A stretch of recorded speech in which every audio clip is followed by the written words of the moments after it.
मनोहम निग्रहम मन्ये वायोरिव सुदुष्कर्म। अर्जुन कहते हैं कि मन बहुत चंचल, जिद्दी है, बलवान है और इसे काबू में करना हवा को पकड़ने जितना कठिन लगता है। यह सिर्फ अर्जुन की बात नहीं है, यह हर उस पति की बात है जो रिश्ते में टूट चुका है। आज का अर्जुन युद्ध भूमि में नहीं, घर के भीतर खड़ा है। ये देखना है कि अर्जुन तो युद्ध भूमि में खड़े थे, लेकिन आज हम सब अपने घर में खड़े हुए हैं। ठीक है, घर के भीतर ही युद्ध है। उसके सवाल है, पत्नी बदल क्यों गई, बच्चे देखकर भी दर्द क्यों नहीं रुकता, मैं सही हूं या गलत, मेरा मन क्यों नहीं शांत होता।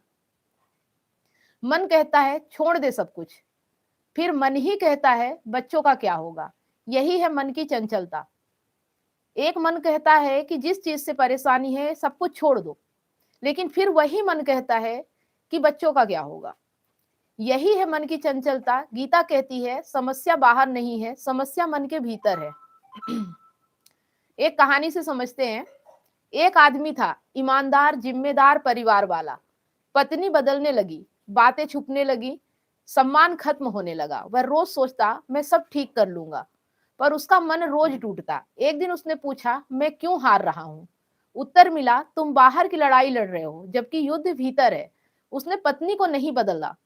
जब उसे यह समझ में आ गया कि बाहर की लड़ाई नहीं, हमें अपने भीतर लड़ना है, युद्ध आपके भीतर है, तो उसने पत्नी को बदलना छोड़ दिया, क्योंकि वो अभी तक पत्नी को बदलने में लगा हुआ था, इसलिए वो हार रहा था। लेकिन उसने पत्नी को बदलना छोड़ के खुद को संभालना शुरू किया। यही से शांति आई। तो अगर शांति चाहिए तो किसी और को बदलने की बजाय खुद को बदलो, है ना। ये नहीं कहना कि सामने वाला व्यक्ति बदल जाए तो मेरा जीवन अच्छा हो जाए या मेरे जिंदगी में शांति आ जाए। नहीं, जब तक आप बाहर बदलाव करते रहोगे तब तक शांति नहीं मिलेगी। शांति मिलेगी तब जब हम अपने भीतर बदलाव करेंगे, अपने आप में बदलाव करेंगे। ठीक है, अगर परेशानी हो रही है, कोई दुख है, कोई तकलीफ है, कोई कारण है, कोई समस्या है, तो देखो कि उसमें आप कहाँ इन्वॉल्व हो और उस इन्वॉल्वमेंट को, उस स्वार्थ को खत्म कर दो, समस्या खत्म।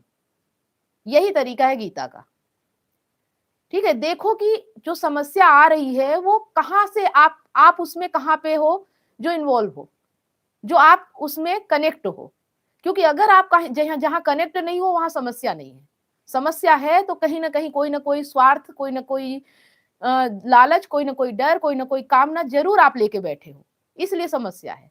उसे खत्म करो, समस्या खत्म। मोह, आसक्ति, राग, द्वेष, इच्छा, अपेक्षा, मान, अपमान, कहीं ना कुछ तो हम चाह रहे हैं जिसकी वजह से हमारे जीवन में शांति नहीं है। इसे हमें समझना पड़ेगा। तो हमें कभी भी किसी बाहर वाले व्यक्ति को नहीं बदलना, चाहे वो पत्नी हो, चाहे बच्चे हो, चाहे माता पिता हो, चाहे कोई भी हो।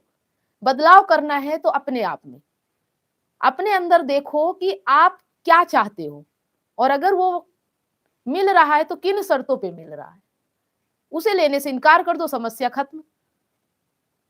आ रही बात समझ में? तो अभ्यास और वैराग्य से मन को बस में किया जा सकता है। मतलब बार बार सही दिशा में लौटना अभ्यास है, और जो तुम्हें तोड़ रहा है उससे दूरी वैराग्य है। ठीक है, जो जो भी चीज आपको परेशान कर रही है बस उससे दूरी बनाओ, यही वैराग्य है। कृष्ण यह नहीं कहते कि पत्नी बदल दो, कृष्ण कहते हैं मन की पकड़ ढीली करो। जो मन में पकड़ रखा है उसे छोड़ दो। ठीक है, परेशान पतियों के लिए समाधान है। जो अपनी पत्नी से परेशान है, पत्नी पर नहीं मन पर काम करो। हर बात का जवाब मत दो। अपमान को आत्मसम्मान मत बनाओ। अगर कोई आपका अपमान कर रहा है तो वो आत्मसम्मान नहीं हो सकता, ऐसे हो जाएगी। लेकिन उनका बहाना लेके अपनी जिंदगी नर्क मत बनाओ। शांति को प्राथमिकता दो। याद रखो, जो मन को जीत लेता है वह परिस्थिति से हारता नहीं है।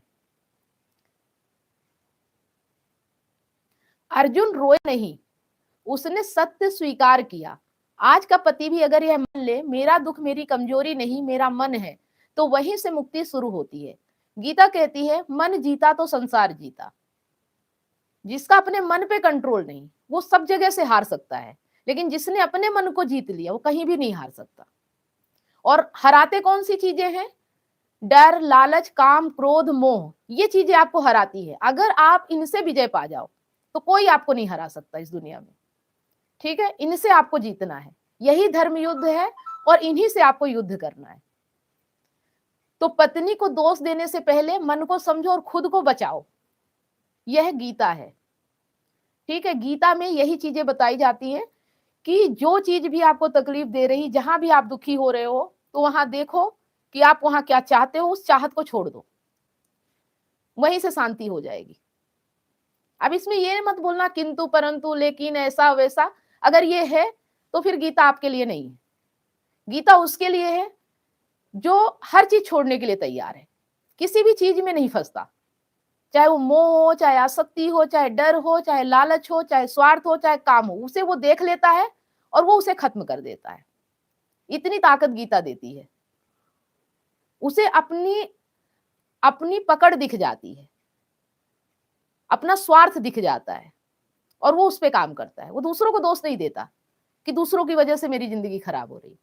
गीता पढ़ने वाले व्यक्ति को ये दिख जाता है कि मैं कहाँ गलत हूं और अपनी गलती को सही करो।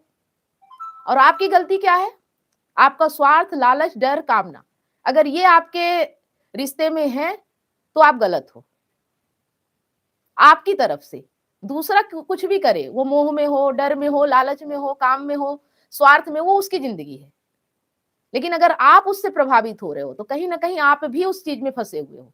और आपके निकलने का तरीका यही है कि अपने आप को देख लो और उसे खत्म कर दो। बस यही करना है और कुछ नहीं करना। शांति इसी से मिलती है। चलिए, किसी को अगर कुछ पूछना हो तो आप पूछ सकते हैं।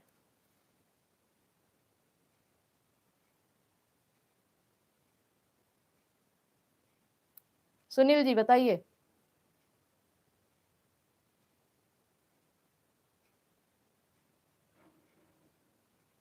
सुन पा रहे हैं?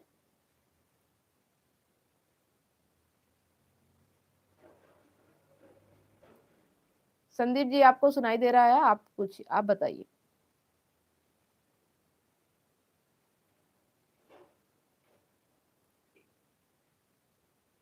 ठीक है मैडम, आपने जो बताया कि काम, क्रोध, लालच, मोह, ये सबको देख के उससे दूरी बनानी है। लेकिन अभी मैं कोई यहाँ पे मतलब असहमत होगा, जो मेंबर है मेरे लिए बताता हूँ मैडम कि सेक्स ही मतलब मैरिज का बेस है। उसके लिए तो हमने शादी की है। उसी को देख के ये बोला जा रहा है कि आप उसमें देखो कि वो कुछ काम का नहीं हो, छोड़ दो। ये बस बेस बात है, उसको लगा के फिर शादी बनाई, कोर्ट के चक्कर बनाए, बच्चे बनाए, सब बनाए। यही मसला है, बाकी कुछ नहीं है। हाँ, तो अगर आप उस स्वार्थ को छोड़ दो तो आप आजाद हो, मुक्त हो। लेकिन मैडम हम काम कर रहे, कमाई कर रहे, सब कर रहे हैं, जो चाह रहे वही छोड़ दो, बाकी उस पे ऐश करें, बच्चे नहीं ऐश करें, बीबी तो ऐश करे। आप क्यों ऐश करा रहे हो? उतनी दो ना जितना आप जरूरत है और जितना नियम है, जितना कानून के हिसाब से है उससे। हाँ बोलिए। जिंदगी वेस्ट करा रहे, बच्चों को भी वेस्ट करा रहे, हमारी भी करा रहे, ये गलत हो रहा है। नहीं, गलत किसी के साथ नहीं हो रहा है। आपने जो अनजाने में रिश्ता बनाया है, नासमझी में रिश्ता बनाया है, उसका हर्जाना तो आपको भुगतना पड़ेगा ना। अब जो समझ, अब इसके आगे आप गलती मत करो, उसका उसका परिणाम आगे मिलेगा आपको। ठीक है, हमारे कर्मों का ही परिणाम मिलता है। हमने कुछ स्वार्थ रखा, कुछ कामना रखी, रिश्ता बनाया, शादी की, बच्चे पैदा किए, तो उसका जो भुगतान है वो तो हमें करना पड़ेगा। पत्नी ने भी किया होगा, ऐसा नहीं है कि पत्नी ने नहीं किया, उसने भी किया है, वो आपको नहीं समझ में आएगा। अगर उसने भी कोई गलती की है, कि कोई लालच किया है, कोई स्वार्थ किया है, तो उसे भी भुगतना पड़ेगा। समझ रहे हैं? अकेले किसी को नहीं भुगतना पड़ता और दोनों अपने अपने कर्मों का फल भुगतते हैं। लेकिन अब जब समझ में आ रहा है तो अब मत कर्म बनाइए जिससे आपको आगे परिणाम भुगतना पड़े। ठीक है, अब उसके साथ रहिए जो आपके साथ रहना चाहता है, उसकी जरूरत पूरी कीजिए जो आपकी जरूरत पूरी करना चाहता है। ठीक है,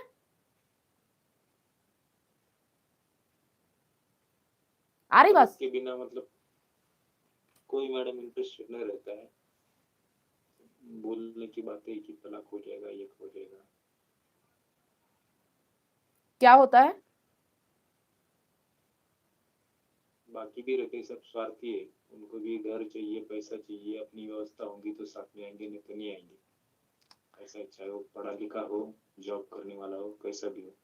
देखो, आप किसी को अपने स्वार्थ के लिए लाना छोड़ दो, जो अपनी जरूरत से आपके पास आएगा उसमें अगर आपका कुछ स्वार्थ पूरा हो गया वो अलग बात है, लेकिन अगर आप स्वार्थ, इच्छा, अपेक्षा इन चीज को देख के किसी को पास लाओगे तो कभी पूरा नहीं होगा और दुख के अलावा कुछ नहीं मिलेगा।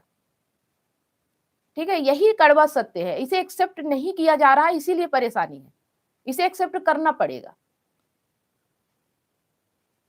ठीक है, आप अगर कुछ सोच के कुछ करोगे ना तो कुछ भी पूरा नहीं होगा। आप इस लायक बनो कि किसी की आप जरूरत बन सको। जब सामने वाले को आपकी जरूरत होगी तो फिर आपका भी काम हो जाएगा। आ रही बात समझ में? लेकिन खाली आपकी जरूरत होगी तो कोई आपको पूरा नहीं करेगा, ये चीज याद रखिए। आपको इस काबिल बनना है कि आप किसी के काम आ सके, इस लायक बनना है। इसके बाद कोई आपके साथ अगर आपके शर्तों पे रहेगा तो आपकी जरूरत पूरी होगी, वो भी आप जब नहीं सोचोगे तो। अगर सिर्फ जरूरत जरूरत सोचोगे तो कभी पूरी नहीं होगी। एक आध दिन कोई कर भी देगा, वही ताने मारेगा, वही सुनाएगा। अगर निष्काम भाव से आप रहोगे तो जीवन में आनंद आएगा, सब कुछ आएगा, आप जो जो चाहोगे सब मिलेगा, लेकिन उसमें फिर दुख नहीं होगा, कष्ट नहीं होगा, फर्क इतना रहेगा। ठीक है, पहले खुद को निष्काम बनाइए, और जब तक ये मन नहीं समझ पा रहा है तो इसका मतलब है कि अब आप चाहे कुछ भी कर डालो, कुछ भी नहीं होने वाला, दुख नहीं जाएगा, जो भी करोगे कष्ट ही मिलेगा, इसके अलावा कुछ नहीं मिलेगा। अज्ञानता में किए हुए कर्म से कष्ट के अलावा कुछ भी नहीं मिलता। ठीक है, आपको लगता है कुछ मिलेगा पर कुछ नहीं मिलेगा। जितना आप जिस चीज की ओर भागोगे उतना उस चीज की प्यास बढ़ेगी, खत्म नहीं होगी। लेकिन ज्ञान ऐसा है जो आपकी प्यास को खत्म कर देता है, प्यासे को ही मार देता है। अब आप सोचोगे कि जब प्यासा ही मर जाएगा तो जिएंगे किस लिए? अरे जब प्यास ही नहीं तो तड़प भी खत्म ना, जिंदगी तो आनंद हो जाएगी, फिर पानी की जरूरत ही नहीं। और जब तक पानी की जरूरत है तब तक दुख है, तकलीफ है, जब तक इच्छाएं हैं तब तक तो दुख खत्म होगा। अब आप देखो कि आप क्या खत्म करना चाहते हो, इच्छाएं पूरी हो दुख मिले वो सही है, या इच्छाएं रहे ही ना और आनंद मिल जाए, आपके अंदर भाव ही ना आए इच्छा का? क्या ऐसा जीवन आपको पसंद नहीं है? और अगर नहीं पसंद है तो फिर दुख में जियो, कोई दिक्कत नहीं है। एक दिन सुख मिलेगा तो दूसरे दिन दुख मिलेगा तो तीसरे दिन फिर सुख मिलेगा, क्षणिक सुख है, क्षणिक दुख है, सब आता जाता रहेगा। फिर इसमें जीने की हिम्मत रखिए। आ रही बात समझ में? लेकिन आप जो सोच रहे हो वो तो नहीं होगा कि आपकी इच्छा भी पूरी हो जाए, कोई कुछ बोले भी ना, और सब कुछ अच्छा भी हो जाए। ऐसी दुनिया है ही नहीं ना, तो लाओगे कहां से जब दुनिया ही नहीं है ऐसी, प्रकृति ऐसी नहीं है। ये सोचना ही तो भ्रम है, इसी को तो माया कहते हैं। ठीक है, माया समझ में आ रही? माया क्या है कि चीजें समझ ना आना, स्पष्टीकरण ना होना। आपको लगता है आप जो सोच रहे हो वैसा हो जाए तो ठीक हो जाए, पर वैसा हो ही नहीं सकता, इसी को माया कहते हैं। कि आपको तो लगेगा हो जाए पर होगा नहीं ऐसा, और आप इसी में उलझे रहोगे, इसी में भागते रहोगे, पूरी जिंदगी अपनी खराब कर दोगे, डर में, चिंता में, टेंशन में, इच्छा में, पर तृप्ति नहीं मिलेगी, शांति नहीं मिलेगी, और अधूरी इच्छाएं लेके आप दुनिया से चले जाओगे। यही जीवन है इंसान का। ठीक है,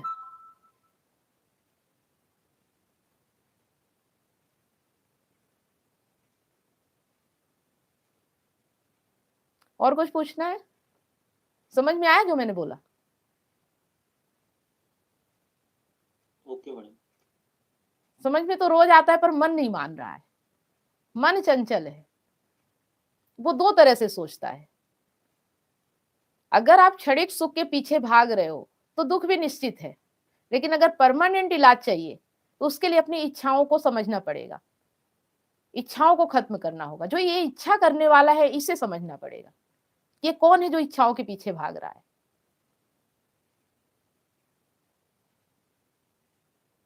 चलिए, राजकिशोर जी कुछ पूछना है?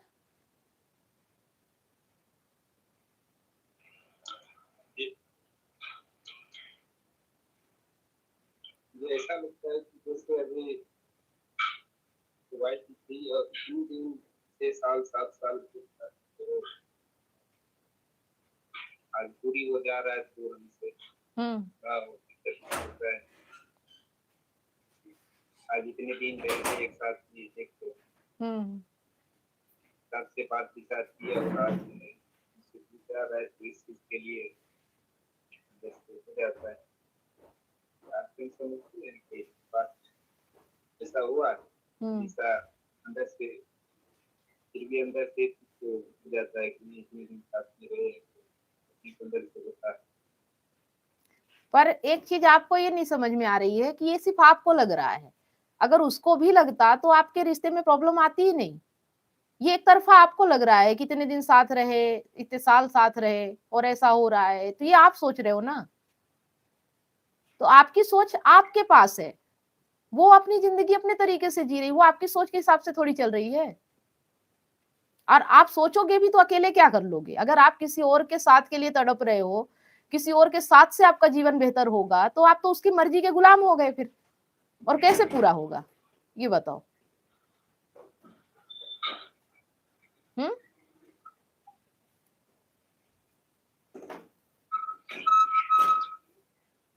इसीलिए कहते हैं कि किसी के ऊपर डिपेंड मत हो, किसी से उम्मीद मत रखो, किसी से स्वार्थ मत रखो, किसी से कामना मत रखो, जरूरत में जीना सीखो। ठीक है? और जरूरतें जरूरी नहीं कि एक ही व्यक्ति पूरी करे, जरूरत जहां से पूरी हो वहां से पूरी करो, किसी के ऊपर डिपेंड ही नहीं होना अपनी जिंदगी में। अगर वो भी तड़पे तो दिक्कत ही नहीं है। आ रही बात समझ में?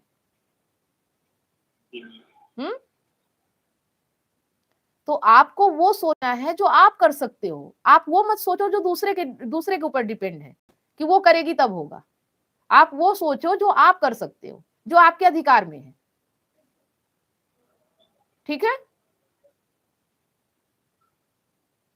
एक चीज में अगर मैं उसको बोल रहा हूँ कि जब आप मेरे साथ बन नहीं रहा है तो कई बार मुझे बोला है गलत है, बात नहीं आपकी गाल होंगी, आप इसमें जो है कि मुझे अपना तलाक करवा ले। इस तरह की बात मैं बोलता हूँ तो वो कहता है कि मुझे तलाक नहीं चाहिए, तुम्हारे साथ ही रहना है। मैं जब कहता हूँ मुझे सर्किल में रखता हूँ तो सीधा कहता है नहीं, जब सामने वाला, सुनिए, जब सामने वाला व्यक्ति कहता है कि मुझे तुम्हारे साथ ही रहना है, तलाक नहीं चाहिए, तो आप अपनी शर्तें रखो ना उसके सामने कि इसके साथ में रहूंगा तुम्हारे साथ। तो शर्त में रखता हूँ तो वो कहता है कि उस हिसाब से मैं नहीं करता। ठीक है, तो बोलो मैं नहीं, सुनो, तो फिर आप क्यों कहते हो? वो बोल रहा ना कि मुझे रहना है, आप क्यों रह रहे हो? जब आपकी शर्तें नहीं मानी जा रही तो आप कहो मुझे नहीं रहना तुम्हारे साथ, आप क्यों फिर रहना चाहते हो? अगर वो आपकी शर्तों पे नहीं रह सकती तो आप क्यों उसकी शर्तों पे रहना चाहते हो?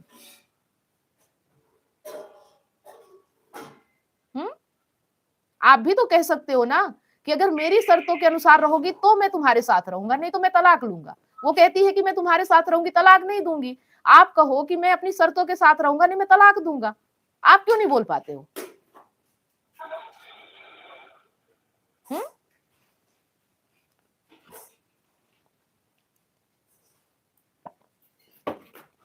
और जिस कारण से नहीं बोल पा रहे हो उस कारण को मजबूत बनाओ, खत्म करो।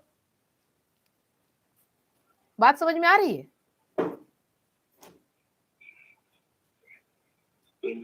ठीक है। अब अगर वो बोलती है कि मैं तलाक भी नहीं दूंगी, तुम्हारे साथ ही रहूंगी, तो तुम कहना कि मैं, मेरी ये शर्तें हैं, इसके साथ ही मैं रहूंगा, नहीं मैं तलाक दूंगा।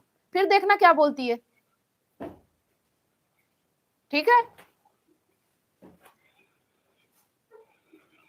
आपकी जो मैडम मेंटेनेंस मांगती है, हाँ टाइम पास करती है, हाँ मेंटेनेंस मांगती है, टाइम पास करती है, बाकी कुछ नहीं करती है। तलाक जब होगा तब होगा। नहीं तो आप भी मेंटेनेंस दे दो ना, होने दो जब तलाक हो, आप भी अपनी जिंदगी जियो अपने तरीके से, क्या दिक्कत कहाँ आ रही है आपको?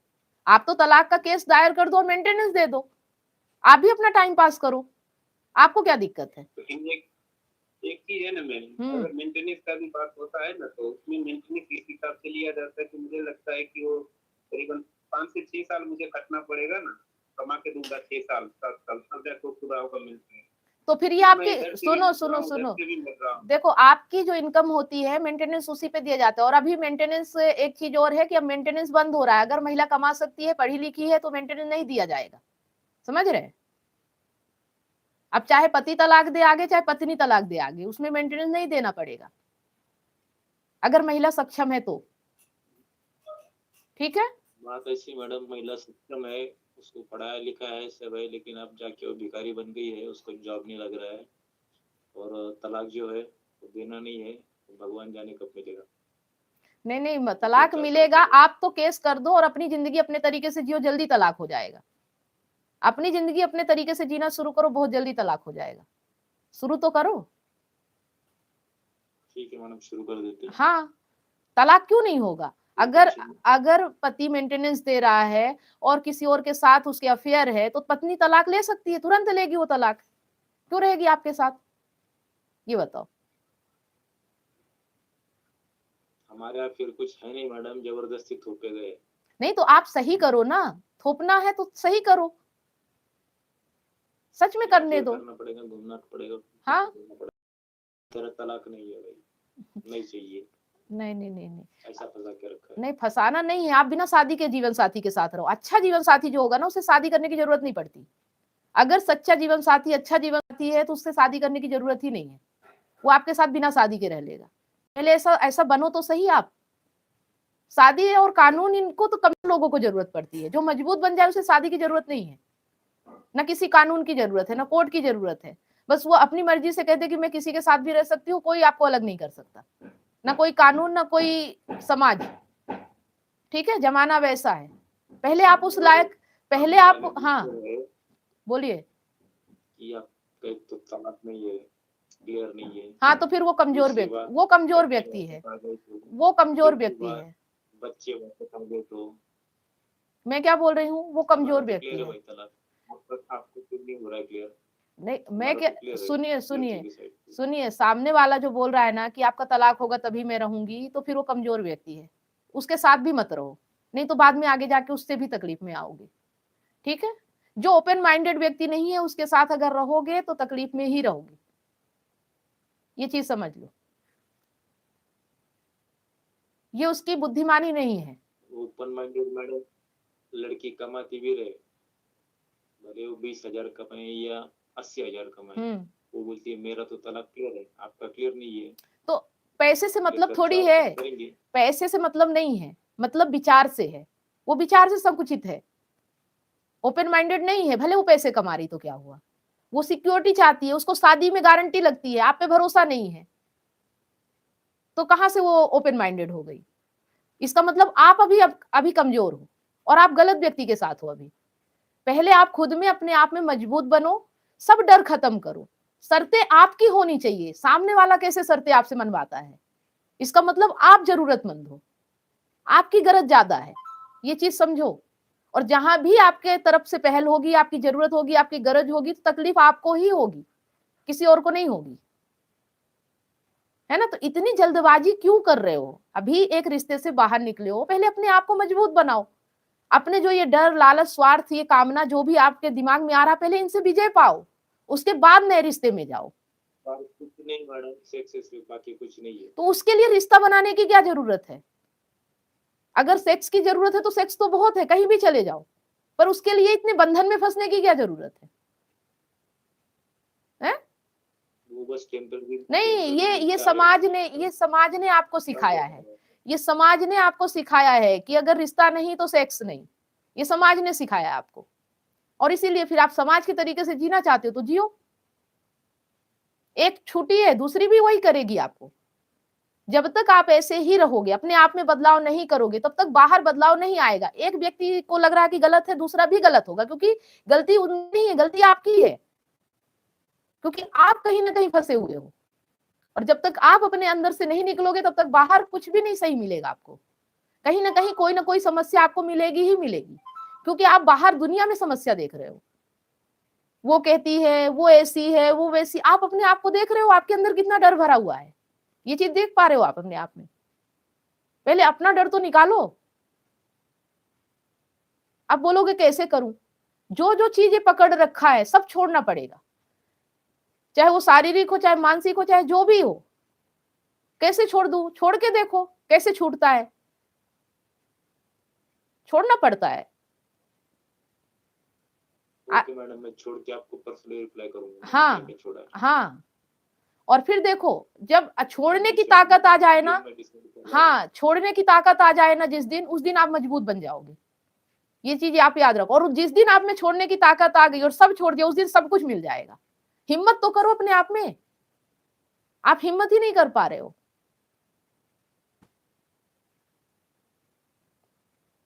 काम करिए इन पे, तलाशने में काम मत करिए, अपने अंदर से इनको पहले मिटाने में काम कीजिए कि ये भाव खत्म होने चाहिए।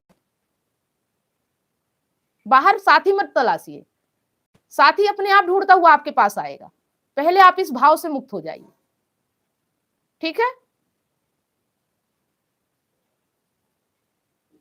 Okay madam. हाँ, देखो यही तो बात है कि कुछ ना कुछ तो हम पकड़ ही लेते हैं। हमें हर चीज से मुक्त होना पड़ेगा, पूर्ण रूप से स्वतंत्र।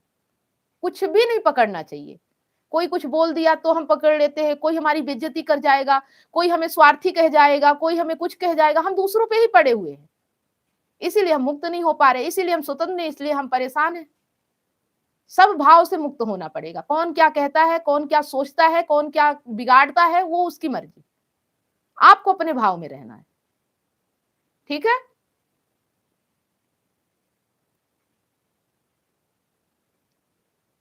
चलिए, तो सुनील जी, आप मुझे सुन पा रहे हो कि नहीं? हाँ ठीक है। सुनील जी, आप कनेक्ट तो हो, लेकिन आप रिस्पॉन्स नहीं दे पा रहे हो। ठीक है, कोई बात नहीं। बाकी गणेश जी, आपको भी कुछ सवाल है?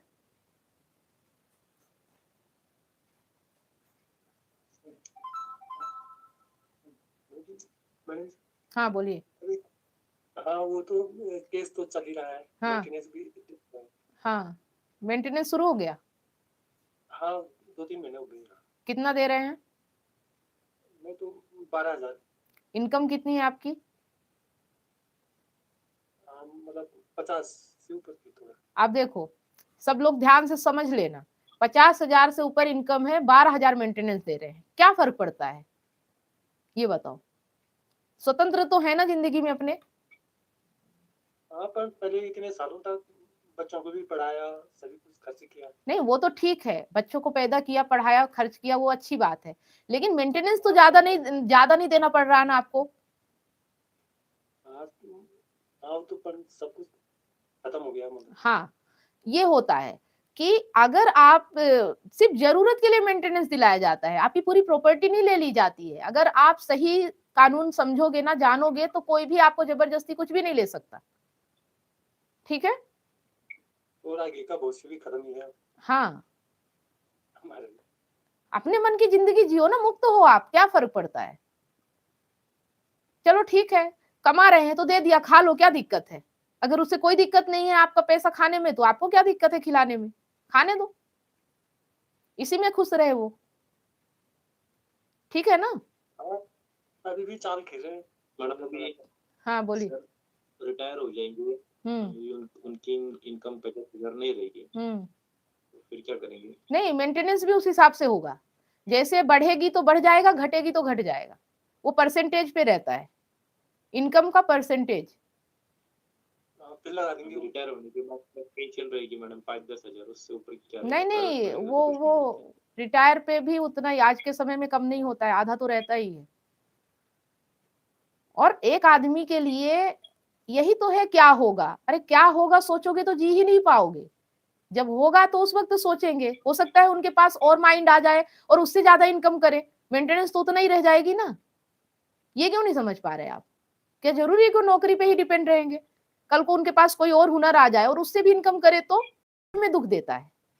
हमें निगेटिव नहीं पॉजिटिव सोचना चाहिए। और होता है ऐसा, आज ये रिटायर नहीं है, कल को ये रिटायर हो जाते हैं, इनके पास कोई ऐसा हुनर आ जाए कि जो रिटायरमेंट के बाद भी अच्छी अर्निंग कर पाए और उससे ज्यादा कमा ले, तो फिर तब तो इनकी जिंदगी अच्छी।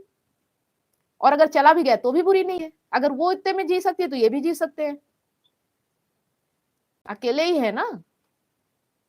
आ रही बात समझ में? और जो पार्टनर आएगा वो अपना देखे, वो अपना कमाए।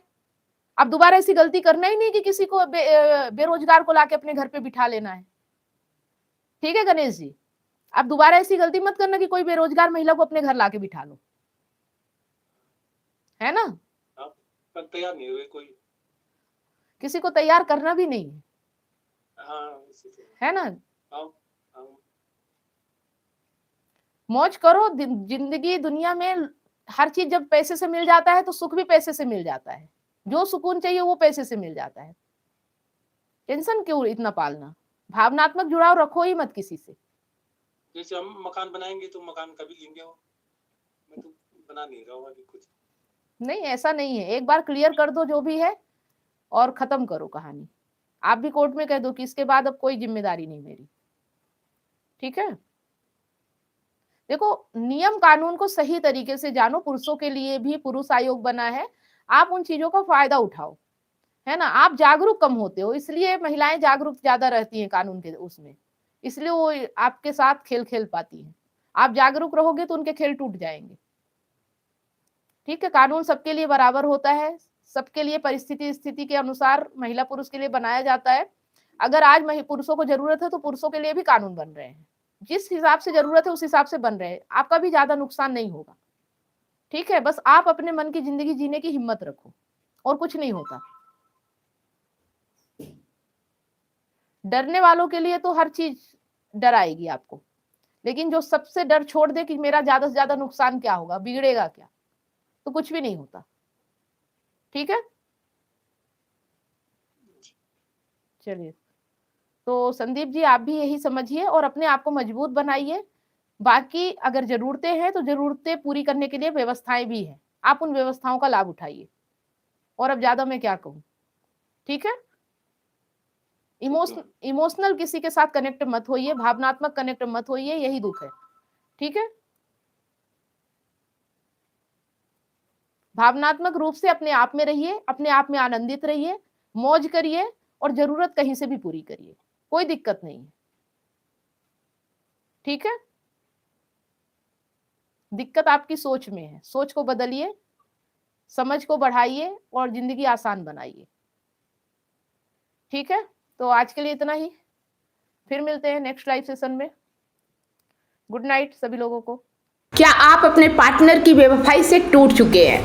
क्या विश्वास टूटने से आपकी जिंदगी और आपका करियर दांव पे लगा है? विश्वास की कमी, डिप्रेशन और अकेलापन आपको घेर रहे हैं।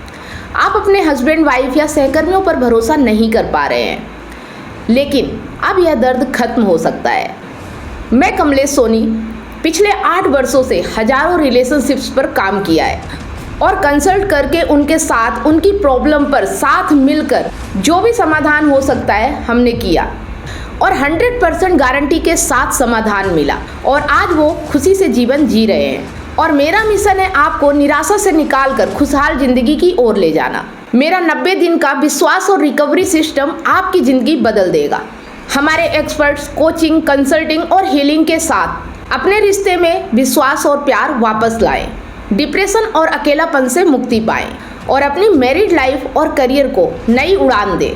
हजारों लोग मेरे YouTube चैनल और Facebook से प्रेरणा ले चुके हैं, लेकिन व्यक्तिगत कंसल्टिंग वो चाबी है जो आपके रिश्ते का ताला खोलेगी। आज ही कदम उठाएं। 7697572249 पर व्हाट्सएप करें या लिंक पर क्लिक करें और अपॉइंटमेंट बुक करें और हमारे 90 दिनों के वर्कशॉप से अपनी जिंदगी के निराशा को खुशहाल जिंदगी में बदलें। आपका रिश्ता हमारे लिए मायने रखता है। आज ही एक्शन लें और अपनी खुशहाल जिंदगी की शुरुआत करें। Click now.